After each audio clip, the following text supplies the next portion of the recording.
Production and distribution of City Club forums on IdeaStream Public Media are made possible by PNC and the United Black Fund of Greater Cleveland, Incorporated.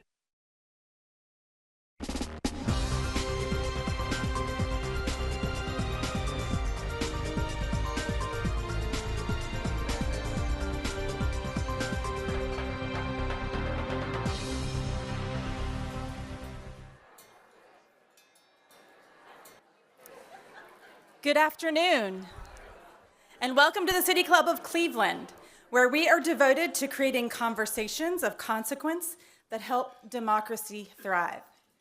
It is Friday, February 14th, and it is a privilege to introduce today's forum, which is the annual Nelson E. Weiss Memorial Forum, a part of the City Club's Authors in Conversation series. It is also a privilege for me to be here today to introduce this subject on Valentine's Day, because it is a subject that I love.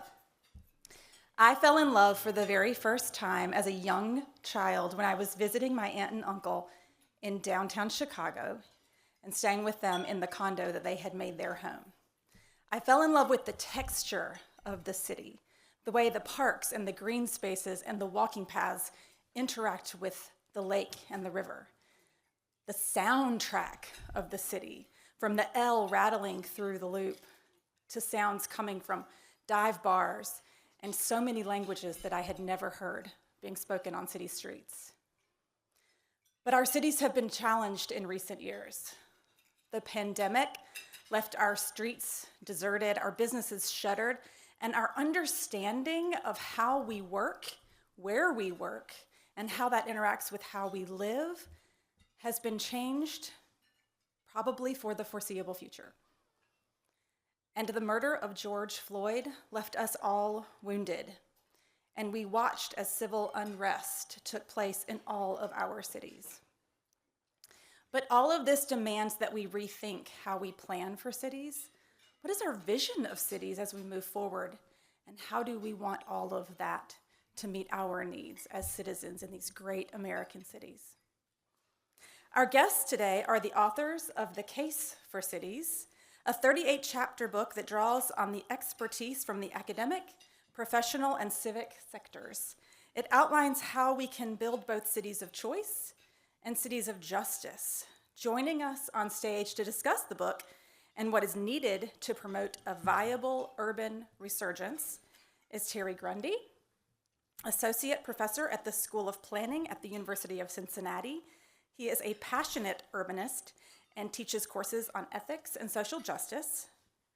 Dr. Danilo Palazzo, Director of the School of Planning at the University of Cincinnati.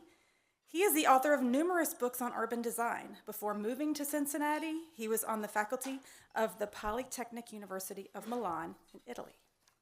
And Carla Walker, the Director of Environmental Justice and Equity at the World Resources Institute.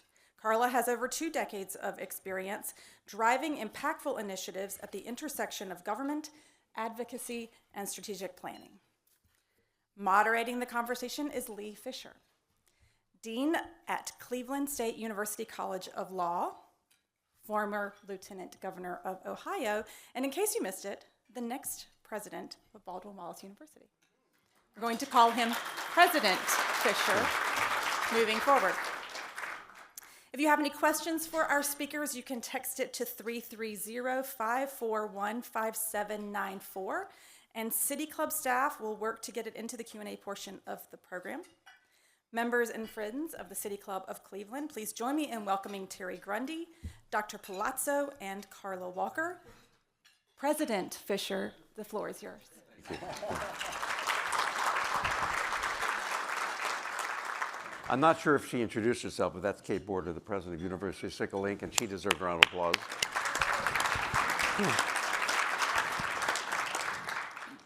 At the outset, I want to say I had the great privilege of knowing both Nelson Weiss and Richie Paparian, both real heroes, wonderful community leaders. So it's an honor today to be the moderator of a program in honor of Nelson Weiss and Richie. When I had a job right before I became Dean of Cleveland State's Law School. I was the president and CEO of a national organization called CEOs for Cities, and I also had the privilege of being a senior fellow at the Levin College of Urban Affairs, where I worked very closely with Richie, and we actually did a joint publication together. He really did most of the research and the writing, and he was brilliant, absolutely brilliant, and a pioneer. And most of all, when I think of Richie Paparian, I think of the word fearless. He was fearless. And those are the best kinds of leaders. So an honor to the Weisses and the Paparians. I also want to acknowledge that there are a lot of people in the audience here today that I know who could be panelists up here. There are actually a lot of urban experts in the room. If I start mentioning names, I will get in trouble, but you know who you are. But I will take the privilege of acknowledging at least a couple people at the table of Cleveland State University College of Law. First, I want to acknowledge some of our law students and ask them to stand.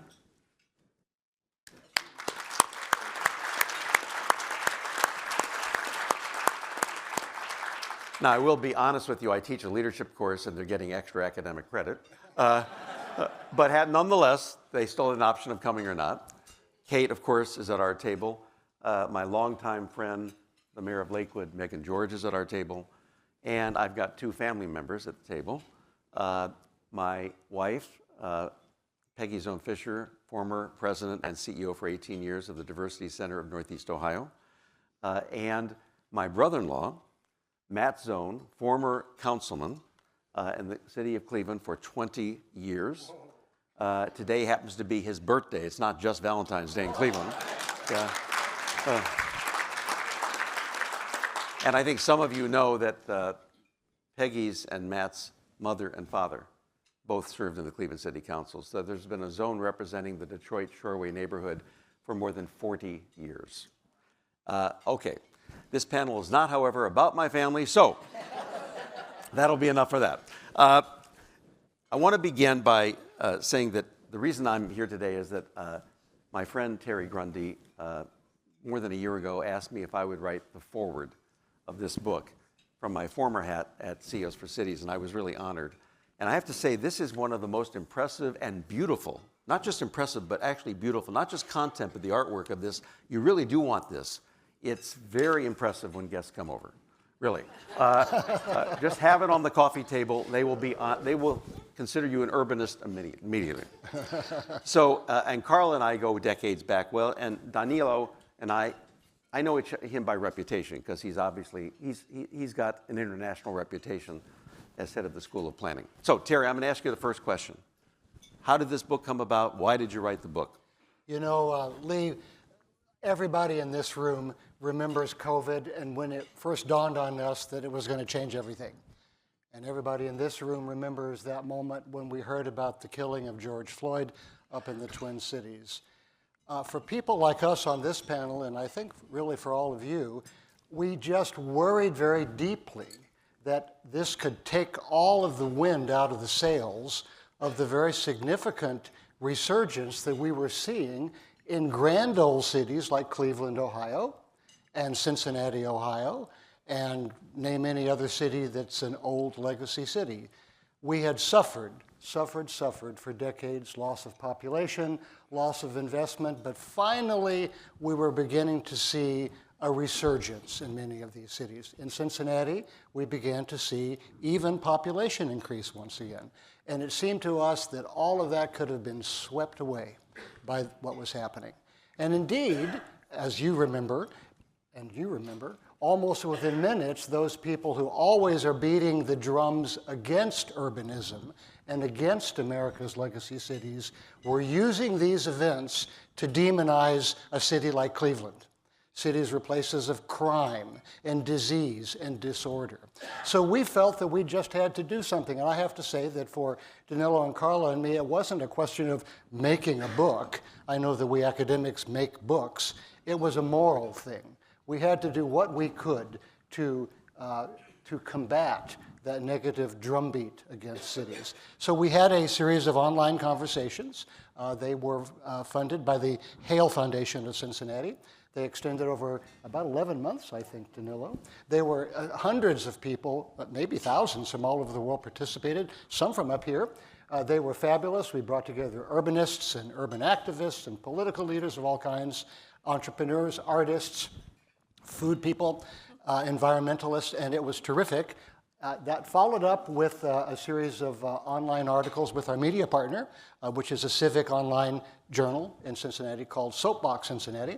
And then after that, we professor types looked at each other and they said, whoa, there's a lot of material there. We have to bring a book out about this. And so at that point, we determined to bring those rich conversations to you in the form of books. But I just want to emphasize this before I finish up here.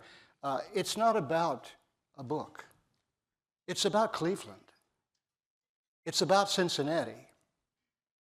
It's about Detroit. It's about all of those, you might call them second-tier legacy cities, which suffered so much from the 1970s until the resurgence began to happen. It's about them. And it's about being sure that we constitute ourselves as a movement for revitalization of our cities. Now, let me just say, without getting us into fraught territory, we were dealing with the pandemic and the civil unrest that followed George Floyd's killing. Big problems. Yesterday's problems. And today, we are seeing a new political era emerge. And I'm here to tell you that it is not going to be friendly to ancient cities like our own, to great legacy cities like Cleveland. And so the same moral force that caused us to start this some years ago is just as important today, probably even more so. And it's not about us, it's about us. Thank you, Terry. Carla, you have an extraordinary background. In fact, we worked together years ago when you were the chief of staff to Mayor Mark Mallory, the mayor of Cincinnati. And we have a number of current and former mayors in the audience who are on the front lines of urbanism today. We salute all of you. Yes. Can you talk about your perspective from your years in urbanism, particularly when it comes to things like green cities and environmental justice and resilience? So I'm going to take a page from Terry and how he was really talking about the purpose of this book and what this is really about. Sure. What we are really doing with this. By the way, can I just say one thing? No matter what question I ask, just say what you want to say. Yeah. That was the tip. That's my rules of moderator, because sometimes my questions may be off base. Just say what you want to say. Okay. But I think it's important to note, as Terry was mentioning, right, when we were doing all of this activity, we were in the middle of COVID and what people call the racial reckoning. I'll use hand quotes because people call it that, but there's still a lot more work that needs to be done before we have a racial reckoning in this country.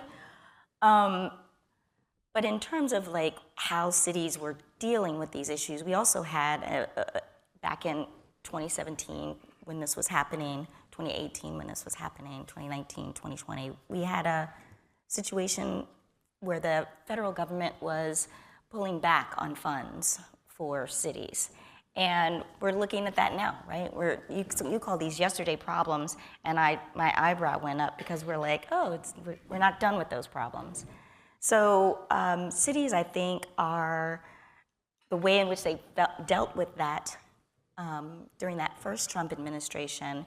We can really kind of look at what the playbook was then to get some lessons from that, pull that take dust off that playbook, revise it based off of the fact that, hey, we have been in this situation before, we know where we're going, we know what we need to do, and start looking at how strategies around climate change and resilience and adaptivity can be integrated into our city strategies and bring along all people and all of the residents.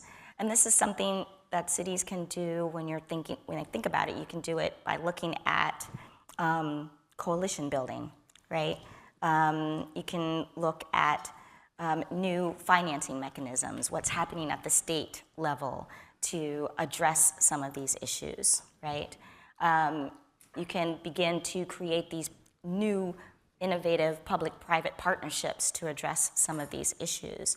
So there are ways in which I think cities can navigate through this based off of what they already have done in the past, right?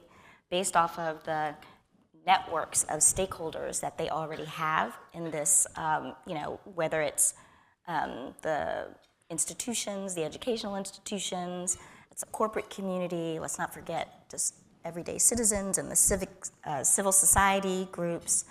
But there's a way to navigate through this and begin to see the light, even as we're faced with the possibility that urban centers are being targeted for reducing funds, or targeted in the sense of policies from the federal government, right?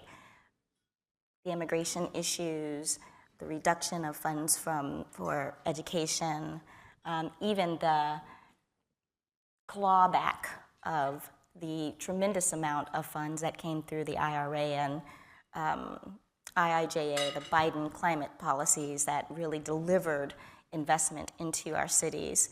And in some cases, investment into cities and communities that have been historically left out of these kinds of transitions. And so I think I'm hoping I'm not too naive here. There's a way in which we can see the light at the end of the tunnel, but be realistic about what we are faced with today. And I think this book talks a lot about like how our sectors of our city being used as tools to revitalize them, right? I mean, there's a lot of lessons in this book that you can draw from around arts, around entrepreneurship, social entrepreneurship. I mean, I think there's a way to navigate through this kind of darkness and do it in a way that, at the end of this, we can still, come out. The cities can come out, not unscathed, but, with a fewer cuts and bruises than what we did when we came through the last administration. I would call it realistic optimism. I like that. Thank you. Yes, right. Danilo, you've written on so many aspects of urbanism as it pertains to inner-ring suburbs. In fact, the mayors here today, former and present, are really all the mayors of the inner-ring suburbs that are adjacent to the city of Cleveland. You've talked about that. We've written about that. You've written about placemaking, the role of arts and culture. Talk about your perspective that you bring to the book. Thank you for the question. I would talk about education. Okay, like I said. And tell us Since about you education. gave me that Please tell us about opportunity, right? education, would you? Yeah. Yes, Yeah. okay. Thank No, you. I think it's not far from the answer. And I think, talking about what Terry and Carla talked before, from where I see the light at the end of the tunnel, I see from the perspective of being the head of a school of planning that teach to future planning, which is a way actually to see how to enhance the value of cities, but improving the capacity of future planner to deal with that. So it's a different point of view, but it's a point of view that actually is very dear to me because that is what I do. So, for instance, we deal a lot with this kind of distinctions between urban and suburban. We have students that come from suburbs, and sometimes we have parents of the students that do not understand exactly what we are doing, especially when we are dealing with the urban inner city issues like OTR. In the past, we had examples of students that told us, as instructor, we were doing a study in OTR, and they would say, well, my dad and my mom do not like that actually we're going down in OTR. OTR is over the Rhine, you probably, most of you know the change that neighborhood had in the past. And so the education is not just about the techniques of planning, but how to understand the diversity, the differences, the role of inclusivity, the role of urban ecosystems that cannot live, a city cannot live without the suburbs. And so when we make the case for cities, we are not making just the case for urban core. We're not making the case for downtown. We are making the case actually for the ecosystem that actually support that. And when we make that case, in particular, most of us, or if not all the editors of the book, are faculty. So we are teaching, and so we deal with the future of planning and the future of the planning technician. So I don't know if I answered your question, but that was my answer. Like I said, I don't remember even what the question was. It was a great answer. Exactly. Okay. I know I like to hear examples of successes, and you mentioned one. So this is really a question for all three of you, and that is, you mentioned Over the Rhine. I've been there a number of times. It's quite the transformational story. Are there any stories anywhere around the country you can tell, starting with your hometown of Cincinnati if you want, about how it's actually working and there's more reason for optimism as a result? Anybody want to start with that one? Well, I'd like to just touch on that if I could for a second, Lee. One of the great themes in the book, and I do hope you'll get a copy, is the apparent but not real tension between repositioning your city as a city of choice and guaranteeing that your city is and remains a city of justice. When you tell the story of Over the Rhine, it's a great historic American neighborhood. It might well have been the most densely populated urban neighborhood in America in the 1890s, for instance, stuffed with Germans that really give it its name. And that neighborhood had been sadly disinvested, and many other neighborhoods in Cincinnati, starting at about the 1970s. Everyone in this room knows about white flight, disinvestment, all of that draining out of urban central city neighborhoods of the life that they had had for generations and generations. So there has been, as Danilo indicated, a very dramatic resurgence of that particular historic neighborhood. It's probably the hippest neighborhood in America today, with all due respect to some very hip neighborhoods in Cleveland. Do come down and visit us. But I must say that within minutes, there were people who appropriately reminded us that when all of the prosperous white people had left that neighborhood and several others in Cincinnati, there were still people who were living there who kept the lights on to the degree that the lights were kept on, and these were people who don't have a lot of choice about where they live. They were living in the inner city because that's where, political and economic forces forced them. And so one of the things that was clear to us as we pulled this book together is how do you, in a city like Cleveland, simultaneously create the kind of city in which people who have choice about where they live want to live? Because if people who have choice about where they can live don't want to live in your city or your neighborhood, that really is last one to leave, turn out the lights, okay? So you have to emphasize amenities and culture and the arts and green and walkability and hip coffee shops and bookstores and all those things which we all love, of course. And incidentally, which people who have been low income living in those neighborhoods, they kind of like those things too. It's just that they couldn't afford them. But on the other hand, we have to be sure that the city, as we do that, a city like Cleveland, remains a city in which those people who came there because they didn't have choice, perhaps generationally, still feel that it's a good city for them. They feel appreciated and loved and welcomed, and they think that they can get a fair shake, okay? Now, there will be a lot of people who will say it's this or that. If you're going to go city of choice, you've just got to forget about those people. It's all over for them. Don't know where they go. Good luck, okay? But it can't be that way because we are, in your city as a pioneer, we are ethical people. And this is a moral city. Since Cleveland has been a beacon of morality in city government and city affairs all along, this club, for goodness sake. So here's the thing. we have to figure out as we labor for the future of our city, even with this very dangerous new climate, we have to figure out how to simultaneously affirm city of choice and city of justice. We believe, Carla and Danilo and I, that these not only don't war with each other, but they can be used productively together.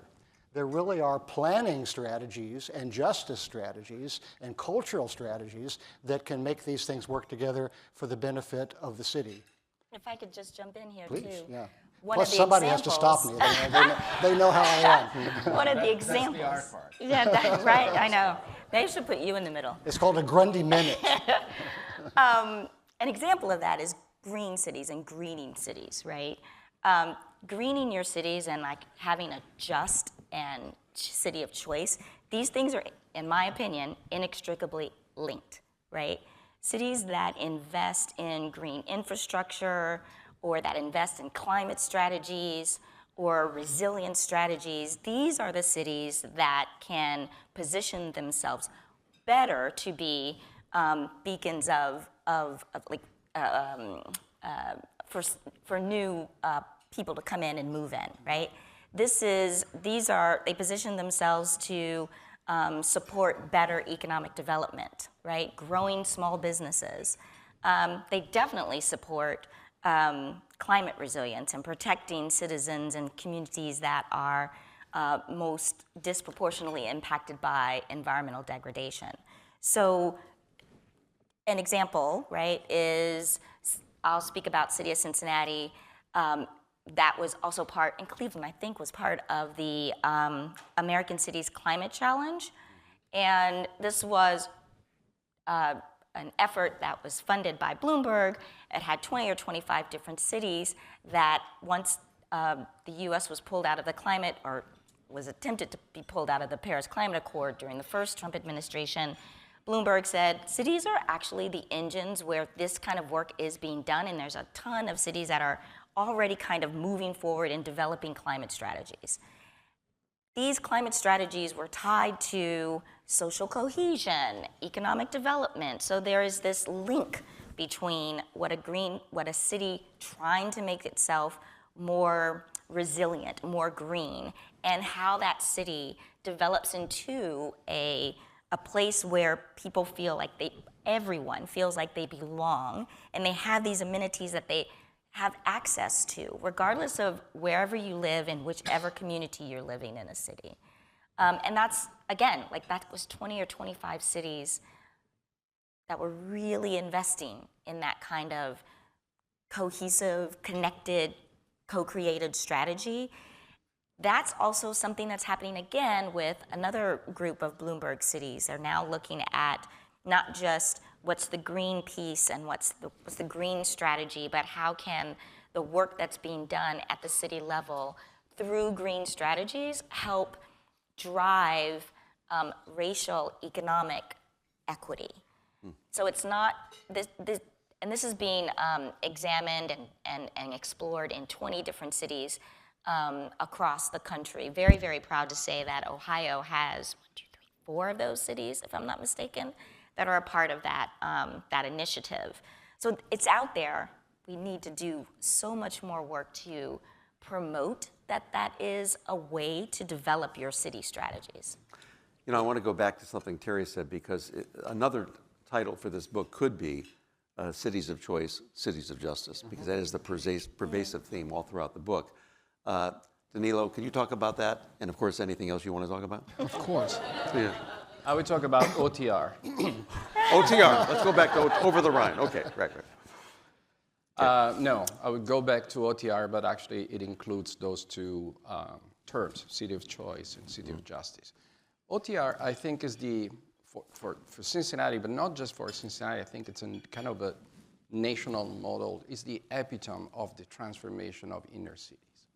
Was the advantage of a robust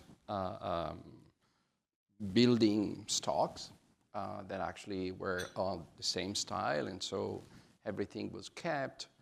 But we did realize, I mean, living in Cincinnati, educating in Cincinnati, and studying Cincinnati, that there's a very fine line. It's like being Blade Runners when you talk about OTR, because you don't know where it goes into gentrification or goes into reclaiming the city for the people.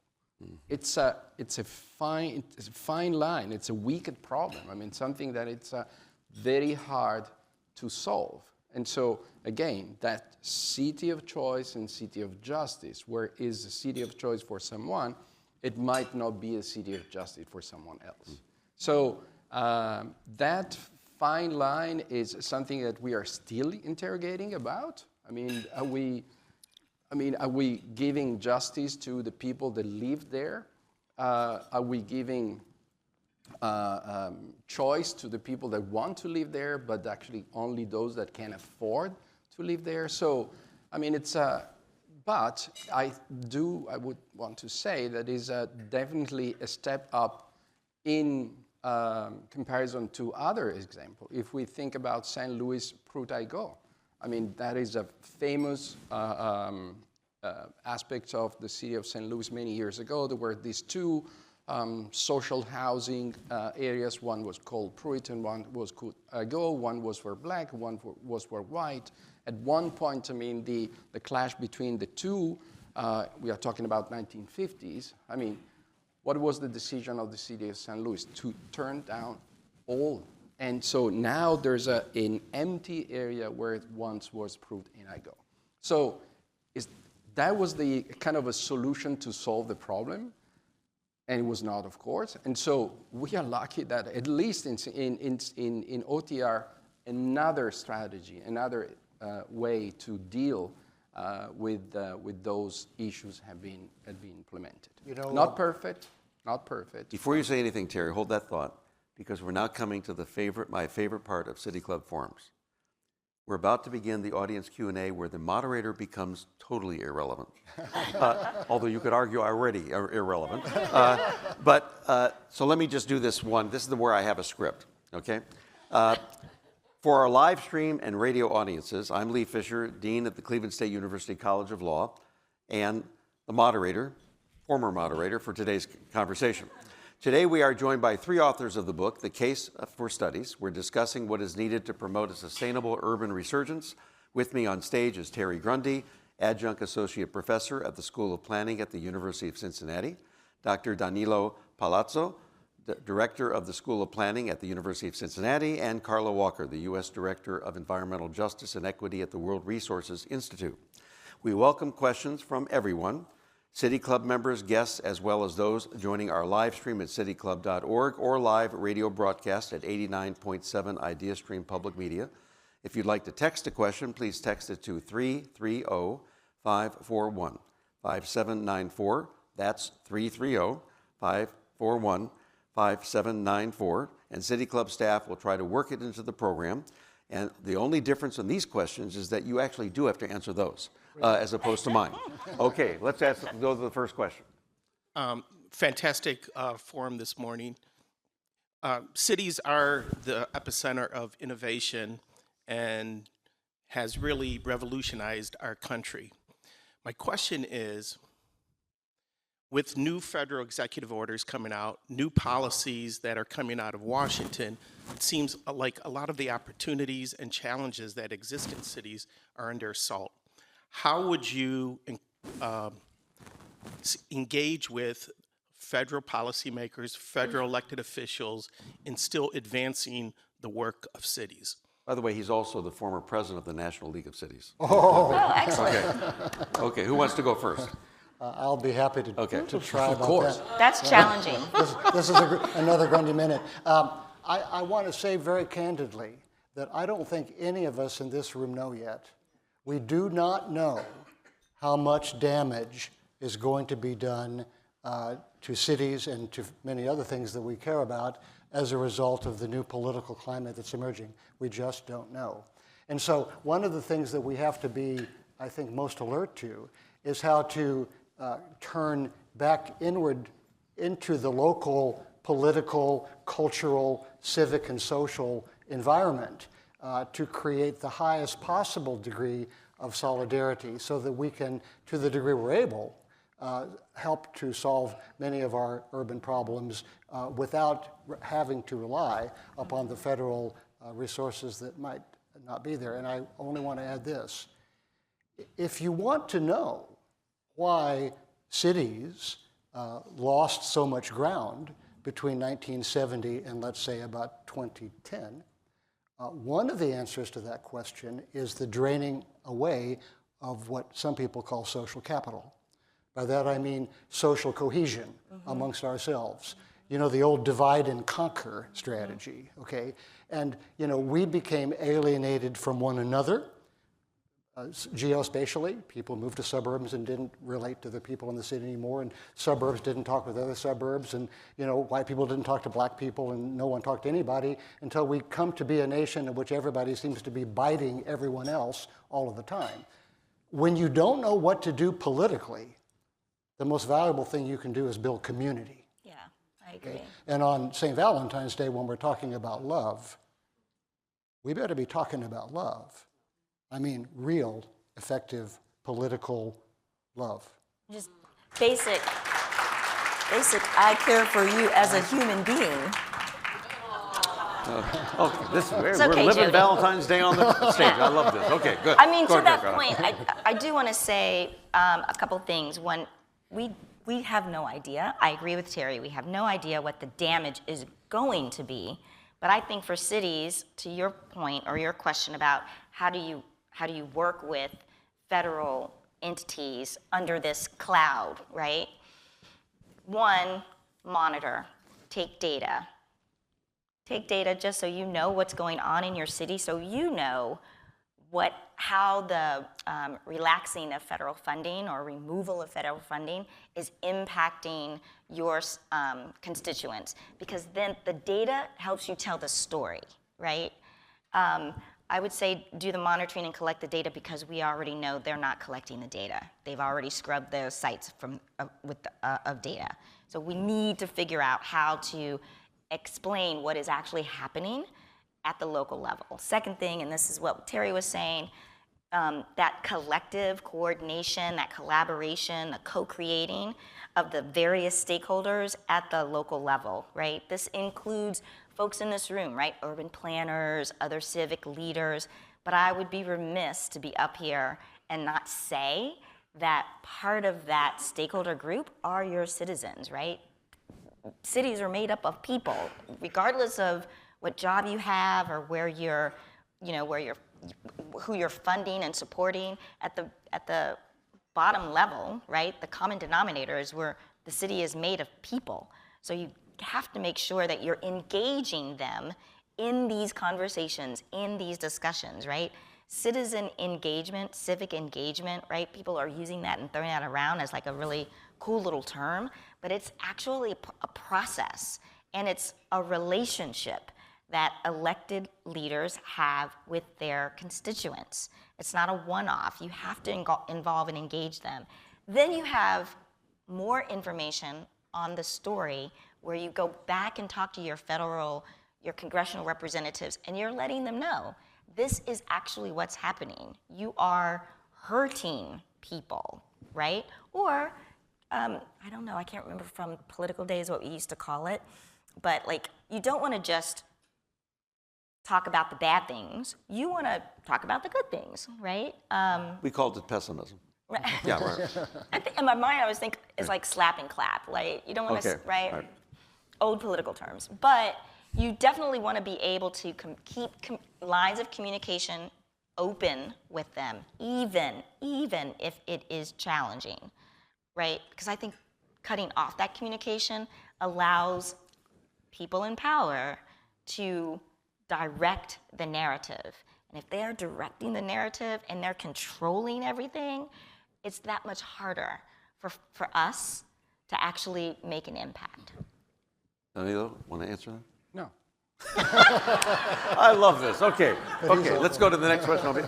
Forestina happens to be an LLM graduate of our law school. Go ahead, Forestina. Good afternoon, distinguished panelists. I'm Faustina. Of course, I'm from a small city in Africa, specifically Monrovia. From everything I've heard today, it's clear that there are so many factors responsible for the advancement and growth of cities. So my question is, in your view, which is the most important factor responsible for the growth of Cleveland? Thank you. Dalilo, you must answer this question. Okay. The most important factors, well, that's a very good question. I would prefer to answer the first. Anyhow, I'm here. Well, I would say cohesion. I would say that even answering in some way the previous question, I'm moderately optimistic or realistic optimist about cities, because we have seen in other parts of the world where cities and covenant of mayors, covenant of mayors, covenant of people, communities actually have been able to face something that was happening at the national or international level. So I think that cohesion, the community, organization like this one that we are exactly in, have the power and the role actually to change those things, or at least to stop and provide a different narrative. Of course, it's different in Monrovia than in Italy or in Cleveland. Of course, I mean, there are different elements that might have a different success. For what I know about the United States, having been here for 13 years now, community are the strongest component of the American society. I'm very proud of being part of a community of my district. It's called Clifton in Cincinnati. Yeah. And it's, that is something that actually is the very strong power. I mean, when you are part of a community, sometimes those divisive ideas just go down because, just are in a second in the background because the community is so important. So I think that community is definitely an important factor. Either of you want to add to that? I would like to say that demographics are destiny. And whether your city will survive and thrive largely depends on who will come and live in it, okay? That's what really counts. And so I think that from my own point of view, and I think most of you probably would agree to at least some degree, the most important thing you can be doing is making your city the type of place where the most productive, creative, and progressive people in our American society want to live. And to be sure that it stays a place where those people who have been true to the city for all of these long decades, when other people were going with the trends of the moment and living in it or out of it, want to stay and feel that they're getting a good shake. Now, if you think that that's just another way to talk about cities of choice and cities of justice, you're completely right. But it comes down to your city, Cleveland, our city, Cincinnati, or any city, who's going to live there? And if you're not getting the bright young people, I'm seeing these wonderful young Cleveland State students over here, Danilo, I'm seeing a lot of other young, talented people. If you folks aren't wanting to come to this city and stay in this city, and many more like you, then the city cannot possibly be all that it should be to be an engine of progress in American society. Just a friendly amendment. We already kissed it. I'm just saying that I agree with both my panel mates up here. The one thing I would add here is within cities, there is a need to have a sense of who is most at risk, who's not at the table, who doesn't have access to some of these amenities. Places like this. Right? What needs to happen to make sure that those individuals in the city are not left behind or are an afterthought, right? In the development of regenerating, revitalizing neighborhoods. Danilo talked about gentrification. there are ways that you can still develop a city, and I think an important factor in developing a city is ensuring that you're doing so in a way that doesn't cause additional harm, specifically to residents who have already been harmed. And we need to be thinking about that, right? This is like centering those folks or prioritizing the needs of people that have been left out. And we're in a political climate where when you talk about things like that, some folks think that it means somebody is getting something instead of them receiving something. It's not an they versus like an us and them and an either and or. We're all in this together. The pie is big enough, and some people are getting a larger slice of the pie intentionally. And that's what we have to start figuring out how to address on a communal level, right? But then especially on a policy level. Thank you. Next question. Good morning. Danilo mentioned future planners, right? What efforts are being made now to make sure that our future planners are as diverse as this room? Well, this room could be a little bit more diverse, but what efforts are being made now to make sure our future planners are as diverse as our cities that we live in? And studies show that we need to reach kids in middle school and high school to get them to think about being a future planner. I graduated from Shaker. I never knew what a future planner was until I came out of college. In the cities I grew up, I didn't know what a future planner looked like. I didn't see one every day. I had never met one until I graduated and started working for the city. So back to my question, I apologize. What efforts are we making now to make the title city planner look sexy to a 7th grader or to a high schooler? Thank you. Yeah, well, welcome to my ward.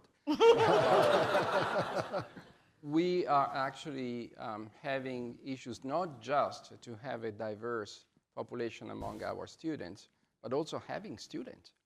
Because it's hard actually to explain not what is a future planner, but what is a planner and what is planning. And so awareness of planning is one element or one step in order to have a more diverse group of students. There are several reasons why we do not have enough diversity among our students.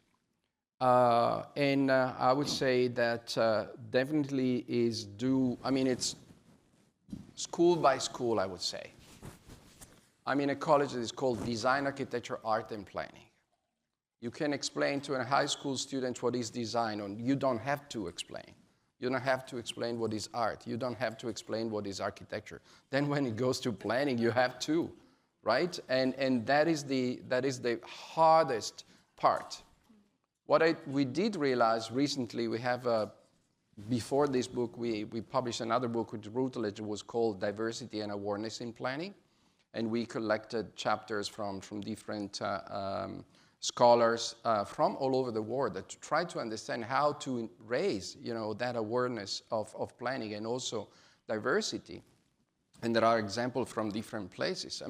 One reason why, for instance, we have less planners in the United States in the school is because we do not teach geography to our high school students, which is something that actually in Australia has been reintroduced in New South Wales in order to have, and they actually are seeing that there is a trend that is positive about that. We did realize that actually the number of African American and Latin planners among the American Planning Association is one of the lowest, actually, is lowest than the number of the percentage in the overall population of the United States. We did realize that the number of planners in the United States is almost half of the number of planners per capita than in UK or in Australia. There are more planners per capita in Canada. You want the audience to remember, because this will be your last chance to talk. Oh, no. Okay, go ahead. No. Okay. Peace and love, family. I am Ramiro Askew, a freshman at Cleveland State University. And I'm just glad to be here today. To be here at 19 years old and get this wisdom.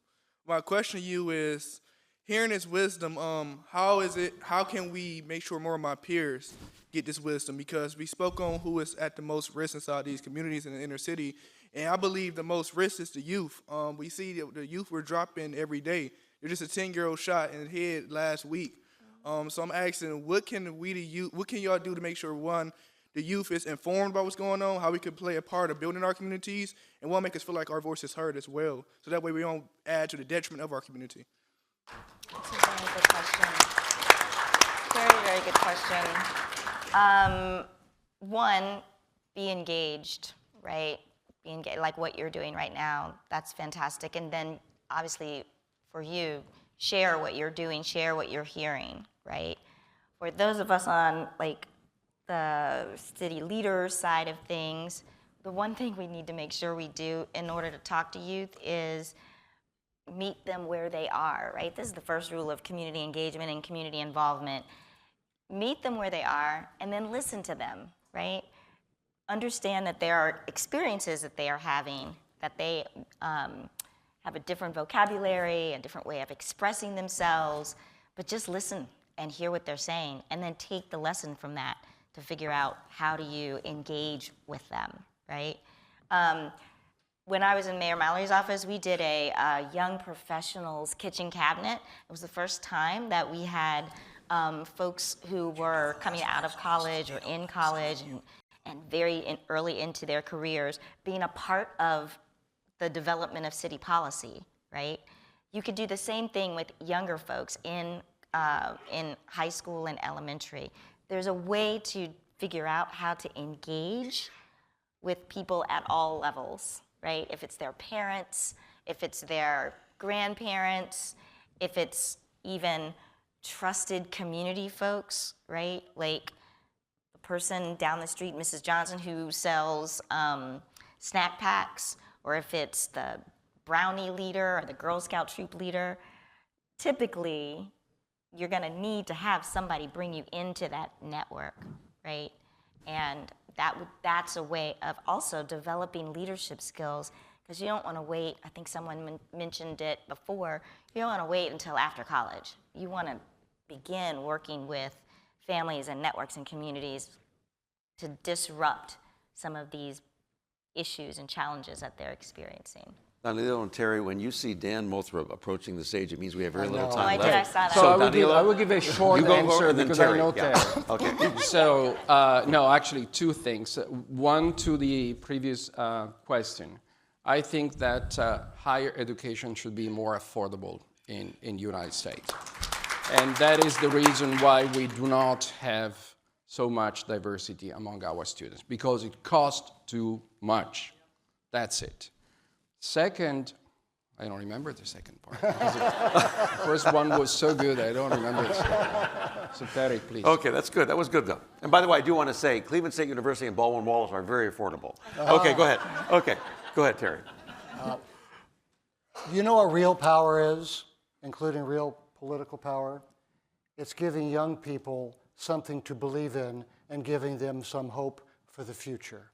And one version of something to believe in and hope for the future is to assure them that we're working together, we are, to make cities those places where people like you and all of us can live the highest version of our own lives.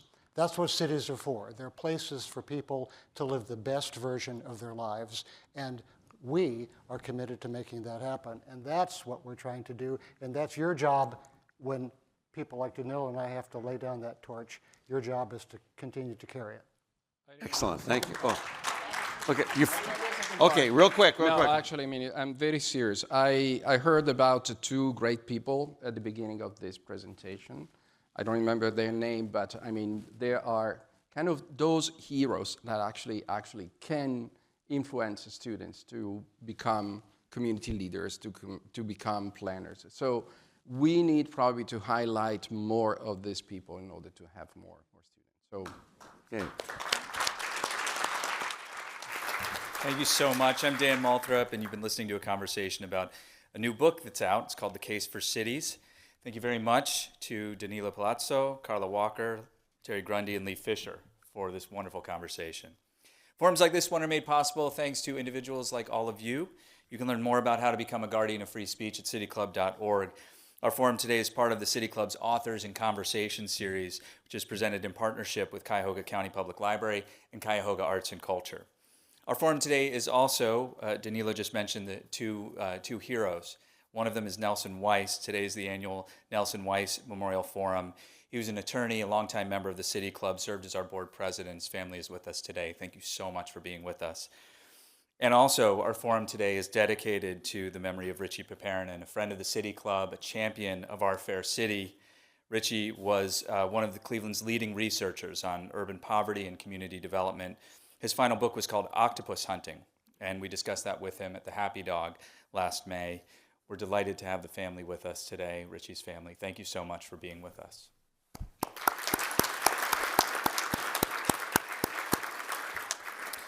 We'd also like to welcome guests at tables hosted by Cleveland State University, the Cleveland State University College of Law, Downtown Cleveland, and Northeast Ohio Women in Sustainability.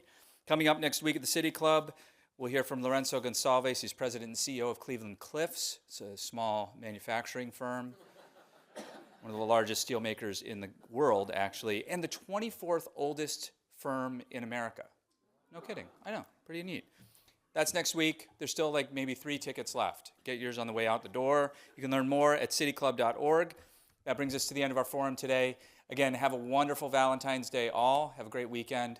Thank you so much. Our forum's now adjourned. For information on upcoming speakers or for podcasts of the City Club, go to cityclub.org.